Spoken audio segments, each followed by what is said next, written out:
Hello everyone, welcome back to my page. আজ আমি রান্না করব ভোলা মাছের পাতুরি। দুপুরবেলা গরম ভাতে মাছের পাতুরি হলে আর কিছুই লাগে না। চলো তাহলে দেখে নাও আমি কিভাবে বানাই। ভোলা মাছের পাতুরির জন্য আমি এখানে ভোলা মাছ কেটে ধুয়ে পরিষ্কার করে এনেছি। এবার মশলা হিসাবে আমি শুকনো লঙ্কা আর সর্ষে বেটে নেব।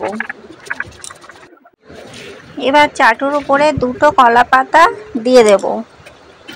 এবার বেটে রাখা সর্ষে, লঙ্কা, হলুদ, লবণ দিয়ে মাছটা ম্যারিনেট করে নেব।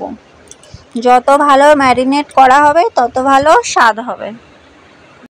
চাটুর উপর আরেকটা কলা পাতায় লবণ তেল মেখে তার উপর ম্যারিনেট করে রাখা ভোলা মাছ একটা একটা করে সাজিয়ে একটু তেল দিয়ে ঢাকনা দিয়ে হালকা আঁচে ভেজে নিতে হবে।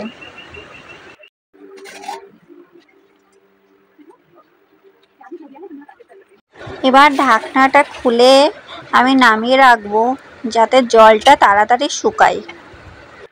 হালকা আঁচে পাতুরিটা রান্না করতে হবে, আর নয় বেশি জাল হয়ে গেলে মাছটা পুড়ে যাবে আর ভিতরে কাঁচা থাকবে। এবার কলা পাতার নিচে পুড়েছে কিনা দেখে নেব। যদি পুড়ে কালো হয়ে যায় তাহলে বুঝবো তলার পিঠটা হয়ে গেছে, তখন উল্টে দিতে হবে। আরেক পিঠ ভাজার জন্য আমি আবার নতুন করে দুটো কলা পাতা দিয়ে দিলাম। একইভাবে কলা পাতায় তেল লবণ মাখিয়ে তারপর আমি এপিঠ ওপিঠটা উল্টে দিলাম। উল্টে দিয়ে আবার চাটুর উপর বসিয়ে দিলাম। আর একটু সর্ষের তেল দিয়ে দিলাম। আর একটু হালকা আঁচে ভেজে নিলেই রেডি ভোলা মাছের পাতুরি। তো তোমরা রেসিপিটা একবার বাড়িতে ট্রাই করতে পারো।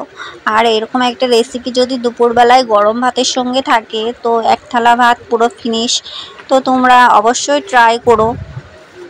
তো আজকের মতো টাটা। সবাই ভালো থেকো, সুস্থ থেকো। দেখা হচ্ছে পরের একটা ভিডিও।